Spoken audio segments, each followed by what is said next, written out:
We're also, at the phase where many Americans would like to know more, and they still have very strong feelings about this. Many Americans have said that they're very angry about these two events. I mean, the shooting of two people in broad daylight in America is unthinkable. The White House and beyond, it's time for the Trump dump. This evening, we're joined by US reporter Anita Powell. Hello to you, Anita.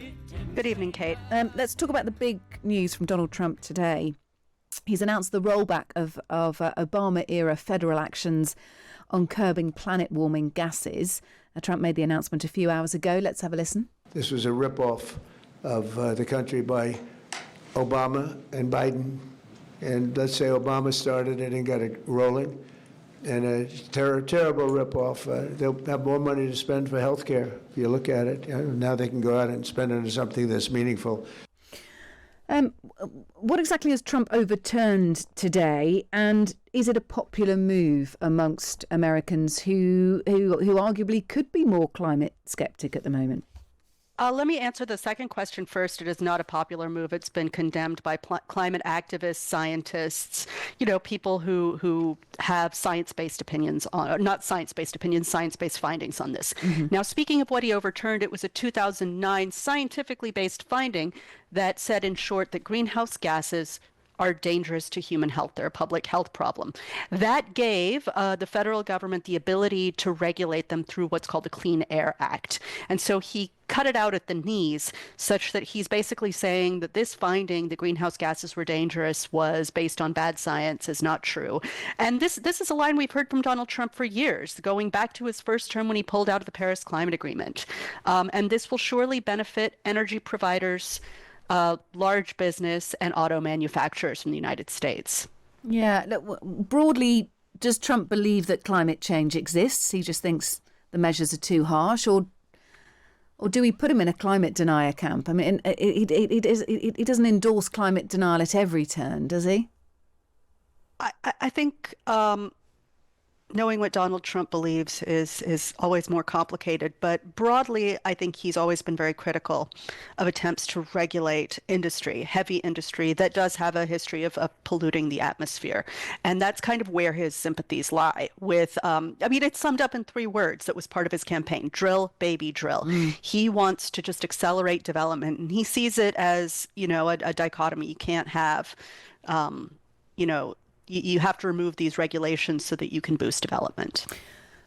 Trump took questions after that announcement. He was asked about his Commerce Secretary Howard Lutnick's relationship with the convicted sex offender Jeffrey Epstein. Were you aware that Secretary of Commerce visited Epstein's island, and do you continue to have... No, I wasn't aware of it. No, I didn't. I actually haven't spoken to him about it. I wasn't. But from what I hear, he was there with his wife and children. And I guess in some cases, some people were. I wasn't. I was never there. Somebody will someday say that. I was never there. Somebody someday will say that. Typical Trump. I mean, that's 7 sentences to answer a question, and the last 3 sentences are where he brings it back to Trump. Okay. What is the latest on Lutnick? Does he escape unscathed despite his family holiday that involved a trip to Jeffrey Epstein?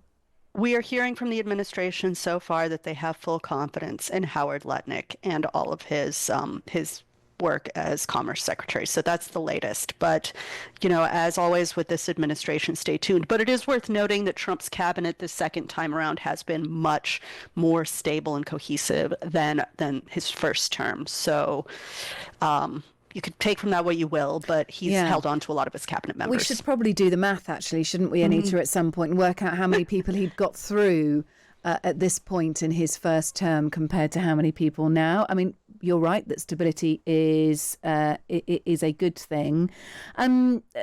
There's also a bit of consternation over the DOJ. So there was a close-up. Reuters produced, the news agency, took a photograph during a congressional hearing yesterday, and it showed Pam Bondi, the US Attorney General, with a document that makes it look like, and you'll have to clarify whether this is generally thought to be the case, that the Department of Justice is keeping records on the searches of the Epstein files that Congress members are doing. Have I interpreted that correctly?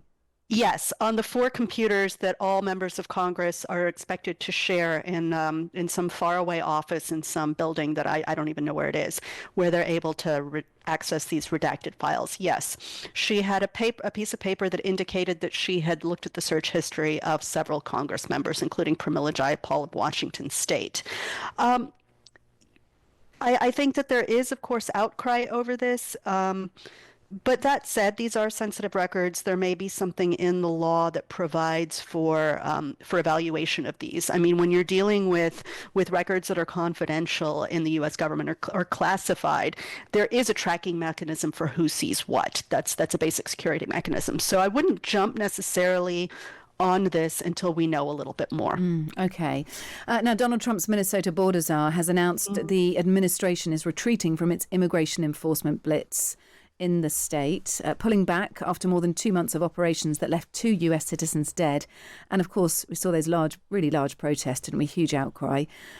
Here he is making the announcement just a few hours ago. With that, in success that has been made arresting public safety threats and other priorities since this search operation began, as well as the unprecedented levels of coordination we have obtained from state officials and local law enforcement, I have proposed, and President Trump has concurred, that this search operation conclude. A significant drawdown has already been underway this week and will continue through the next week. Trump's border czar Tom Homan there, who specifically has been in Minnesota to try and manage Operation Metro Surge, as it's called. Is this sometime after the fact? You could argue once things have quietened down a little bit, maybe. Certainly some of the harsh words aimed at Trump and his immigration policies under ICE. Is this a climb down from the administration, Anita? It could be. I think that's how it is being seen by many people. But I just want to note that Holman was quite vague about how many people were there now and how many people were going to be drawn down and how long that entire process would take. He alluded to 2 weeks, but this morning the governor of Minnesota said he hasn't given me a timeline about when they're leaving. And he said, as far as I'm concerned, they should leave now. I'll even drive them to the airport and I'll help them pack. But So the timeline is not as clear as I think it could be, and we don't know how many ICE assets there are at this particular moment in Minnesota. And so the governor has warned residents to just be vigilant and not to assume that just because this announcement has been made that they're going to cease all activities. Tom Homan has said that there are about 17,000 people with final removal orders who are still being sought by ICE in Minnesota. It's a small fraction of like the 6 million people in Minnesota, but It's he still a did say that, significant number, though, isn't it? yeah, it is about 16,480. But I mean, if you look at that in context of 6 million, it's a small portion. So, and it's hard to say how these people are allocated across the state, if they're concentrated in a certain area or what. I don't know how they, so it could be a little bit of a fishing expedition. Yeah. But yeah, this could be seen as a climb down amid all of the polling that shows that Americans increasingly disagree with how Trump is implementing his immigration policy. And the fallout of those 2 deaths in Minneapolis, have we heard more about that, about whether there are investigations, how those investigations are going? I mean, I'm sure it's still a hugely hot topic amongst residents there. Right. I don't have any details from how the investigations are ongoing, especially now that we know that they're both being led by the FBI with limited involvement from local investigatory authorities who are, of course, countering that and trying to sue for access to information. But yeah, we're still at that phase. We're also, at the phase where many Americans would like to know more, and they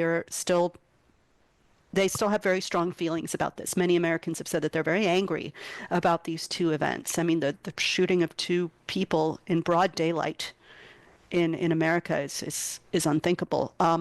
So I don't think that this is the last we'll hear, and I think that this will peak and spike in interest again as we learn more details or as we get closer to any sort of court resolution. I mean, the people who pulled the triggers, they deserve their day in court in the name of justice, and so we'll watch that very closely. Are there likely to be other Minneapolises, other Minnesotas, Anita, in different parts of the country? Are we are we sort of, talking about Trump taking his foot off the pedal because it's become such a controversy, or do you think this will spike up in other areas?